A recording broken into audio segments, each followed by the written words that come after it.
Hello and welcome to another module in FSHN101, and today we're going to talk about eggs. And with regard to eggs, let's learn a little bit of history. People often say, what came first, the chicken or the egg? But the short take-home message is that it's been around for a long time. We've been eating eggs for thousands of years. In modern times, today's eggs are produced in mass quantities, and due to the continuously growing population here in the world, we often take what we know from history and apply it to modern times. So we take things that are going to allow for better egg production, better hen health qualities as they're producing these eggs for us.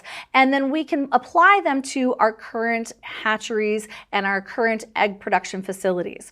So we domesticated hens who are laying hens, and what we do is we set up a facility where we can use technology to keep the eggs fresh.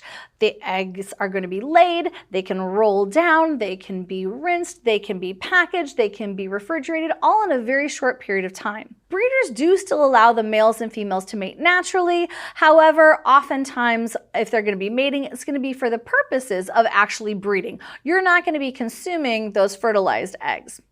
We use new technologies, and the eggs are taken to a processing room where we clean them, we sort them as far as their size, we grade them, and then we send them out to the consumer in batches that are going to have eggs that are similar in their characteristics. Let's test your knowledge. About how many millions of years have people been eating eggs? Is it 2 million, 3 million, 4 million, 5 million, or 6 million? If you didn't take notes on the earlier section, I encourage you to go back and watch it again and check your knowledge. What you can also do if you're unsure about answers to these questions is you can stop in the virtual tutoring center or stop in my office hours, as we would love to guide you through the learning process and help you retain some of this cool information. When we look at eggs, whole chicken eggs have a total water content of 74%. That's a lot of water in that particular egg. So if we're looking at the egg white versus egg yolk, there's a very different percent of water that we would have. The egg whites have about 88% water, where the egg yolks have a lot more lipid associated with them. So that lipid is going to make it where it has a lower water content. So egg whites are going to be like protein and water, egg yolks are a lot of lipid and water, and the water activity is different when we compare the egg whites to the egg yolks. So the egg whites have a water activity of 0.92, the egg yolks have a water activity of 0.88. To make eggs shelf stable, they can be dehydrated to a moisture content below 5%. So you can actually have a dehydrated egg. Who knew? And we can have it with a water activity of 0.40, so very low water activity. So we have a lot less microbial growth that's happening with that egg powder. And it can be made from egg whites, egg yolks, or whole eggs. If we're making something like a meringue, like you might see in this beautiful picture here, we have eggs and sugar, which are the main ingredients. What we're going to do is have the sugar, which binds the moisture from the eggs, and then we can whip this meringue together and make this beautiful, sweet meringue product. You can then bake it to lock in this beautiful, picturesque, fluffy, white cloud-like consistency. You may not realize that your mayonnaise is actually an egg product. If you're going to make fresh mayonnaise yourself, what you need is 3 fresh egg yolks, 1 teaspoon of Dijon mustard, and we also need some flourless cooking oil, some salt, some pepper, a little lemon if you want a zing to it. So what you're going to do is either use a food processor or a whisk, mix the egg yolks along with the Dijon mustard. Within the egg yolks themselves, they have what we call lecithin, which is going to allow for an emulsion of both water and oil or lipid-based product, and we're going to be able to make this fabulous emulsion, which you may see in the form of mayonnaise. So we're going to whip that egg yolk in there, which has its lecithin. Then we're going to pour the oil drop by drop for the first 30 seconds. So you're going to keep whisking it and pouring the oil, whisking it, pouring the oil. After 30 seconds, or until the mixture's texture begins to change from liquid to the familiar thick texture of the mayonnaise, then pour the rest of the oil in a thin stream. Then season with salt, pepper, and lemon to add a zesty taste if preferred. Mayonnaise can be used when making salads, burgers, sandwiches, and more. If you're curious what an example of a flavorless oil might be, something like avocado oil, sunflower oil, or a different ground nut oil, or a canola oil would all be examples which you can use. Let's review the recipe. What's the science behind it? Why does the oil need to be poured slowly? Well, mayonnaise, like we mentioned, is an emulsion of oil and water. Egg yolks contain that lecithin, which is an emulsifier, which means that it's going to allow for the oil and water to kind of bind together, creating this delicious mayonnaise. The oil needs to be poured slowly to prevent the emulsion from breaking or separating out. What causes the mixture to thicken after being whisked or put in a food processor? Well, the emulsion process causes the mixture to thicken itself. So how do you ensure the safety of mayonnaise, which contains raw eggs? Well, the USDA considers making mayonnaise with pasteurized eggs safe as long as it is refrigerated and used within 4 days. And if you're purchasing a liquid egg product, it has to be pasteurized. This is required by the USDA. So if you have a liquid egg white, a liquid egg yolk that you're purchasing from the store, then you can bet yourself that it has been pasteurized. In industrial mayonnaise, acids such as lemon juice or vinegar are added as the main preservation method, while other preservatives such as sorbates and EDTA may also be added. You may be curious about the chemical elements of your egg itself. When we look at the egg, like we mentioned before, it makes sense to separate out the egg white from the egg yolk because their characteristics are so very different.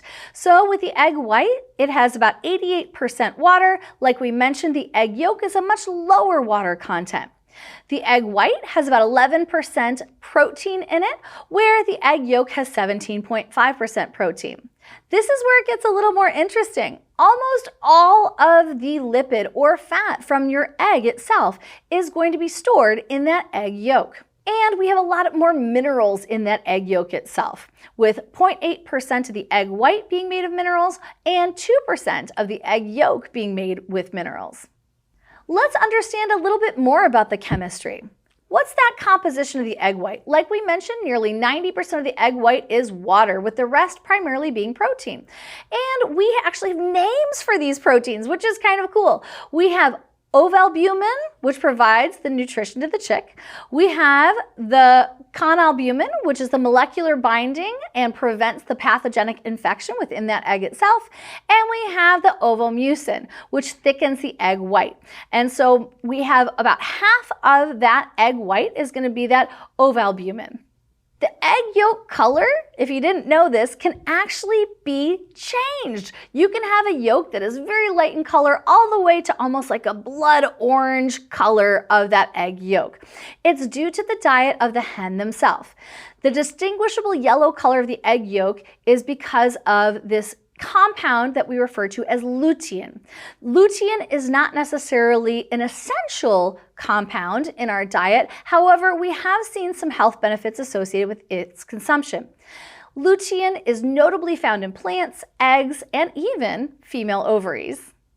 If we want to look at the egg holistically, here we have one large egg. It has about 77 calories, where we have some of those calories coming from carbohydrates, but very little, 0.6 grams of carbohydrates. So depending upon whether you're focusing on the nutrition of an egg or other components, you might be interested in knowing that nutritionists or people in nutrition generally say that an egg is pretty much carbohydrate free. But if you're trying to use these carbohydrates in a recipe, food scientists do want to pay attention to these tiny amount of carbohydrates because it can have an impact in the recipe itself. We also have an abundance of fat in our total egg. Like we said, about 5.3 grams of fat in one large egg, and fat has 9 calories per gram, which lends itself to about 48 fat calories. When we look at protein, even though we have more grams of protein at 6.3 grams per large egg, our protein only has 4 calories per gram, which means we only have 25 protein calories compared to the 47 fat calories. So if someone's wanting to have an egg omelet, and they want to have less fat in it, oftentimes they might opt for an egg white omelet because that egg white has notably less fat. If you're consuming that egg white omelet and you're consuming primarily that protein from that egg, I want you to understand that the protein has a complex structure. So proteins, like we have mentioned in the past, are made of long chains of amino acids. But these long chains of amino acids are only what we refer to as the primary structure. Then when they start bending on themselves, making either an alpha helix or a beta pleated sheet, that's going to be that secondary structure. As we continue to have a larger glimpse at what's going on with both beta pleated sheets and alpha helices folding on each other, then we make this tertiary structure or this three-dimensional structure. And if we have multiple long chains of amino acids, which collectively are going to make what we call this functional protein, we're referring to this quaternary structure, which is this complex functional protein molecule. If we consume the egg, we need to digest it before we can absorb its component parts. So in the mouth, if we're having an egg, primarily, it's just mechanical digestion. We're not producing many enzymes in our mouth that are going to help with the digestion of the egg itself chemically. So with our omelet, chew, chew, chew, we have mechanical digestion in the mouth, and then when we swallow it, that egg product is going to go down to our stomach. In our stomach, it is a very acidic environment due to the presence of hydrochloric acid, or HCl. Additionally, not only does that hydrochloric acid unwind or denature that protein, we have an enzyme which loves cleaving those peptide bonds between the amino acids. And that enzyme that's going to help with that cleaving of that peptide bond is going to be pepsin. As we have partially digested protein, or again, some free amino acids passing onto the small intestine, we have more enzymatic digestion. We have the pancreas, which produces pancreatic proteases secreted into the small intestine to further cleave those peptide bonds, and then we're going to be absorbing amino acids primarily. Depending upon what's going on with leaky gut syndrome or with your age of development, you might be able to absorb some di or tripeptides, but for the most part, we're absorbing the monomer, or the smallest building block of that protein, which is going to be those amino acids. As we noted, we need to digest our egg product before we can absorb it. When we're absorbing it, the egg whites themselves are going to be broken down to those monomers, or those amino acids, and those amino acids are going to be absorbed into the blood circulation. We have two physiological barriers. Well, with this, we have an extensive enzymatic digestion in the intestinal tract to break it down to small components. So that's something that we need to have. We need to have that breakdown of that long chain of an amino acid to its individual monomer or amino acid itself. We also have a problem with poor permeability of the intestinal epithelium. And so with that, we want to make sure that we have, again, the smallest component parts to allow for the best absorption possible. If we have something like an oligopeptide in egg whites, they're more difficult to absorb. And this is due to the hydrolyzation by protease enzymes. And so with that in mind, we do want to understand that we need to expose that protein to acid to denature it. We need to cleave it as much as possible to get the best absorption. However, I do want to let you know that egg whites are some of the highest quality protein with the highest percent absorption and the most bioavailability of those amino acids themselves. So even though you might say, ooh, our body has these physiological barriers, you know what? Egg products, they get past them. When we're hydrolyzing or we're putting something through hydrolysis, this is going to allow for kind of this decomposition reaction with water going in and allowing for, again, a breakdown of that particular bond. So if we have a peptide bond, we have hydrolysis or hydrolysis, which is going to allow for that peptide bond to be broken. Like we mentioned, we want to have an enzyme which allows for the facilitation of this breakdown. So the protease enzymes, or the enzymes that break down those peptide bonds, are going to help regulate that protein breakdown and allow for effective absorption. When we discuss the absorption of the breakdown products of the yolk, like we had mentioned, the yolk itself is going to contain more lipids associated with it. It also has some vitamins, like vitamin D, which is a fat-soluble vitamin. And so what we want to do is understand that if we have adequate vitamin D in our diet and we have calcium present, then we're going to allow for our body to be able to take up that vitamin D and that calcium and have healthier bones. So there aren't very many foods that are high in vitamin D. However, egg yolks are one of those. We also have choline, which can be absorbed into our bloodstream.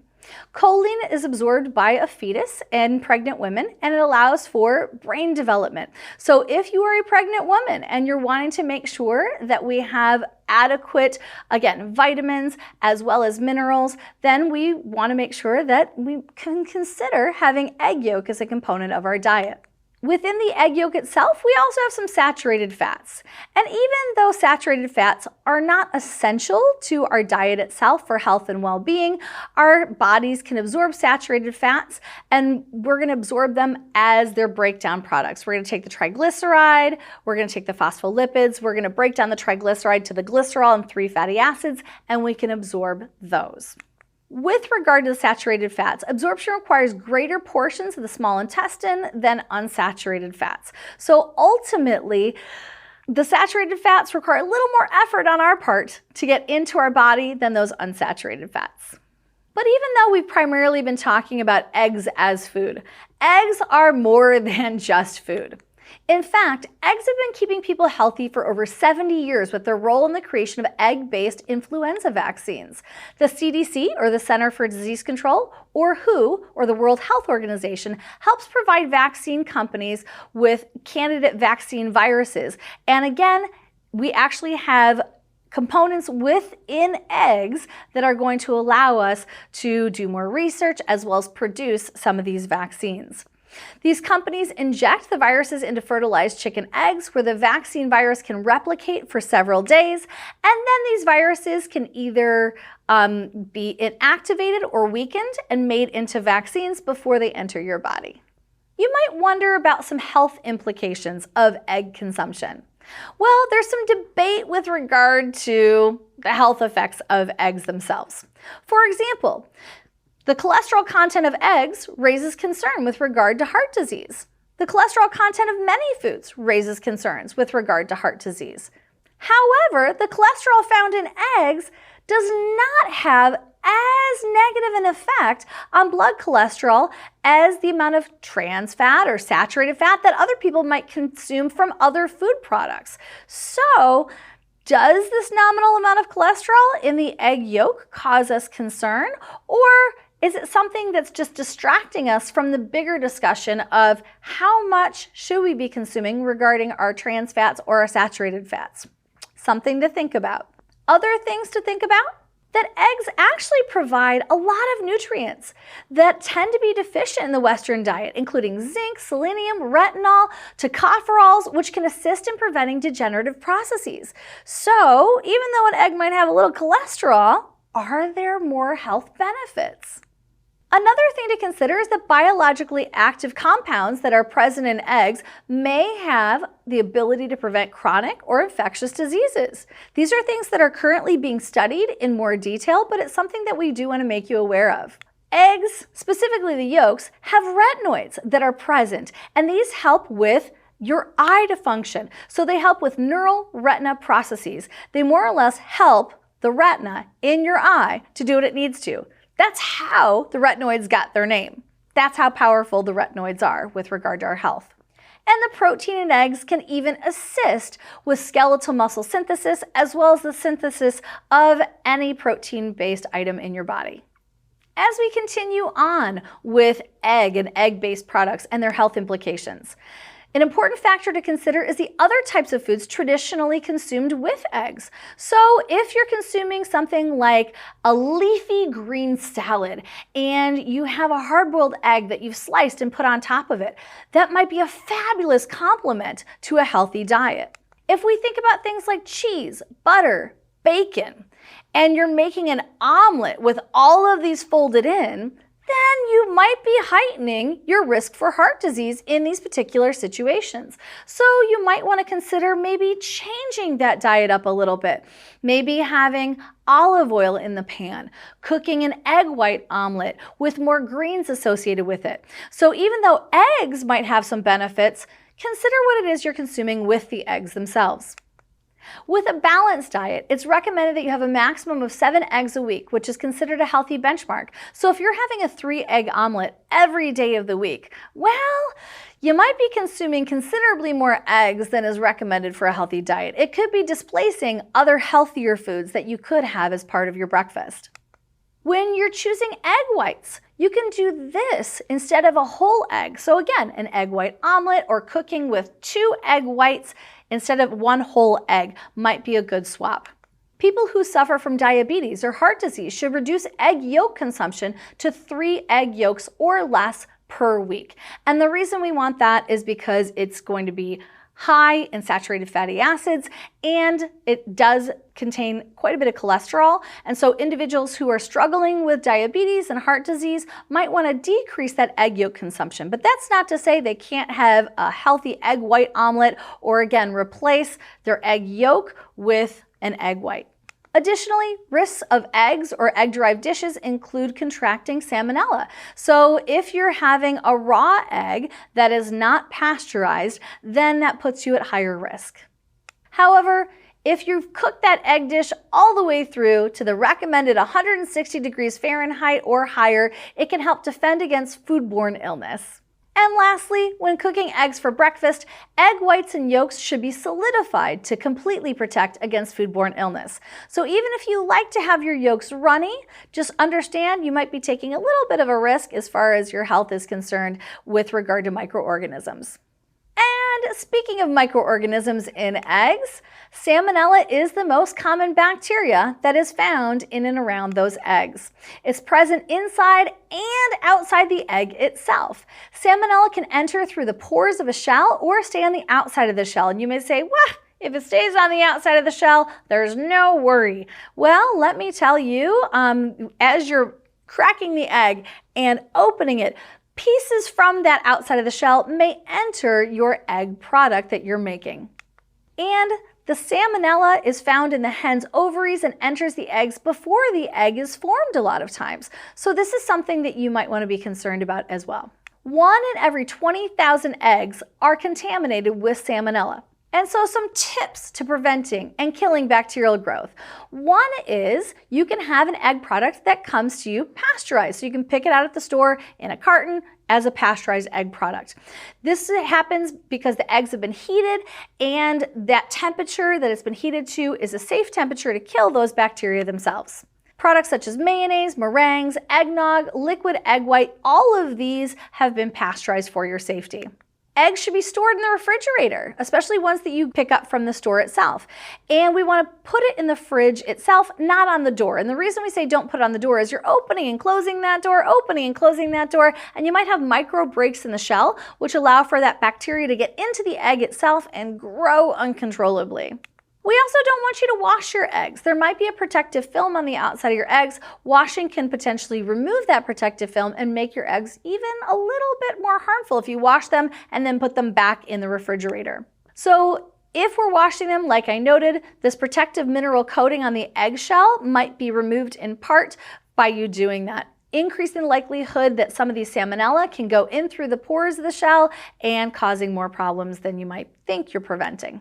What we do want you to do, like I've said before, is cook that egg thoroughly. If you're cooking it thoroughly, that means a fried egg you can cook for 2 to 3 minutes until that yolk becomes hard.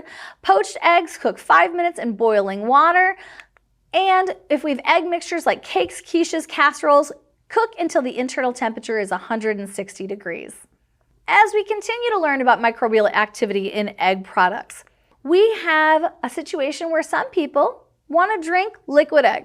If that's something that you enjoy, or you want to have that liquid egg as a component of maybe a fancy cocktail or something else that you're making where you want that liquid, just make sure that it's a pasteurized liquid egg product that you're going to be using. We also have things like, here you might see in the image, this century-old egg. And these century-old eggs are going to be something that is commercially made, and they make them by submerging the eggs, whether they be duck, chicken, quail, or goose eggs, in an alkaline or basic solution for 2 months. We also have bacteria inside the eggs that produce acetic acid, and in this situation, they use a small amount of sugar from the egg whites that are fermented with this lactic acid bacteria, and it produces a characteristic that is unique only to this particular product. These are sometimes eaten in a Chinese porridge, and so if you're someone who likes to try new things, something to think about as you expand your food horizons. Also, something like hollandaise sauce. Oftentimes, this is eaten as a sauce that's over eggs. It's on different beef products. Is it safe? Well, if you're making it with an egg from the store that has not been pasteurized, salmonella can be a common bacteria in that sauce itself. So if it is made that way, the sauce is held between 120 and 145 degrees Fahrenheit, which is right there in that danger zone. Like I said, the danger zone is up to 140 degrees. So if we're above that 145, we're sitting comfortably. However, if we've made it and then we let it sit at 120 degrees, this leads to some rapid growth of bacteria. So even if you used a pasteurized egg product to make your hollandaise sauce, and then you hold the hollandaise sauce at that 120 degrees, bacteria from the environment can even get in and contaminate it and grow and make it unsafe in a very short period of time. Just something to consider. So if that hollandaise sauce has been made, even with the pasteurized eggs, but it's been held at, let's say, 125 degrees Fahrenheit, that danger zone, it can't be used if it's more than an hour and a half old. If you're someone who has a compromised immune system, you could have something like diabetes, certain types of cancers, HIV or AIDS. And if you're someone who has any of these above conditions, when eggs are prepared raw in cooking, and if someone who's immunocompromised is consuming it, they're at greater risk for developing foodborne illness. So keep in mind, even though you may consume raw egg products and you may not think much about it, if you're making a breakfast for friends or family, be respectful of where they're at with regard to their immune system. If you're going to be using raw eggs in a product, make sure that they've been pasteurized for safety. And as we noted before, pasteurization is the sterilization of the product to ensure safety in consumption. Let's test your knowledge. Which of the following foods would not require pasteurization? Eggs, spinach, honey, apple juice? Well, I want you to research this one on your own. You may be pretty interested in what you find out. Like I said, if you're still unsure of the answer, I encourage you to stop in the virtual tutoring center, stop by my office hours, or you can discuss it on one of the discussion boards. Let's continue the conversation. When we're discussing foods, unfortunately, hospitalization can happen with the consumption of certain types of foods. For example, if you do get infected with salmonella by consuming raw or undercooked eggs, this can lead to sickness.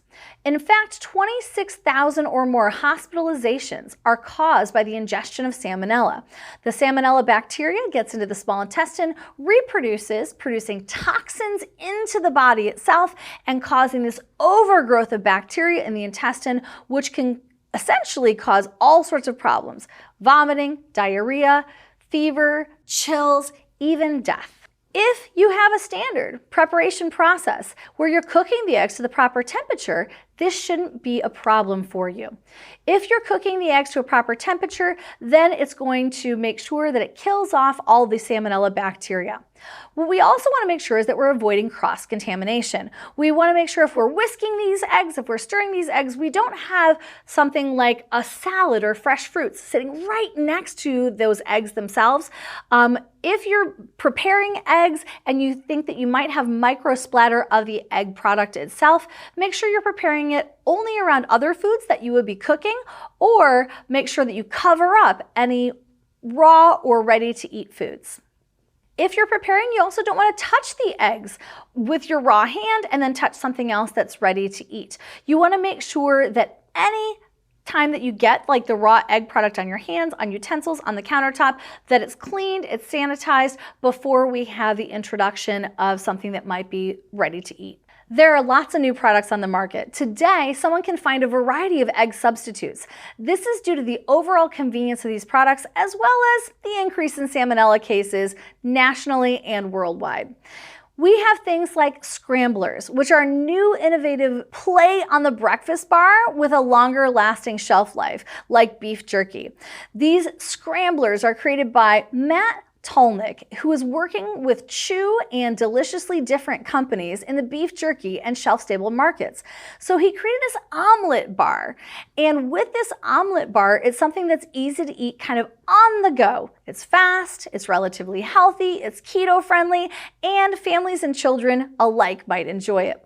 The product is currently making its way to the market, but it's in its testing phases, and they are hoping with the continuing years that it's going to be hitting the shelves for everyone to enjoy. Some of the things that they state about this new Scramblers product is that it's a high-protein product with low carbohydrates using USDA organic free-range eggs. So keep your eye out for this and other products that are coming out that you might be interested in. When we continue to discuss the future of eggs, we want to talk about sustainability. We want to have a stronger focus on health and wellness of the chicken itself as well as the environment. We also are looking at seeing other egg products which are growing in popularity and in consumption, such as these pasteurized liquid eggs. And one of the reasons it's happening is because people used to make mixed drinks, hollandaise sauce, other things with raw eggs. However, for safety concerns, these pasteurized liquid eggs are becoming even more and more of a staple in people's households. Additionally, there's a search for egg alternatives. So when you're talking about egg alternatives, things like plant-based eggs are becoming more popular. These utilize a mung bean, and with this mung bean, we can isolate the protein and we can process it in a way where it can be very similar to the protein that we find in eggs. Aquafaba, which is the liquid base that we have for these legumes, is also used as another popular substitute. With the aquafaba, this is used for meringue and vegan mayonnaise. And if you have any questions, I encourage you to stop by the Virtual Tutoring Center, stop by my open office hours, or post on the help discussion board. We are here for you.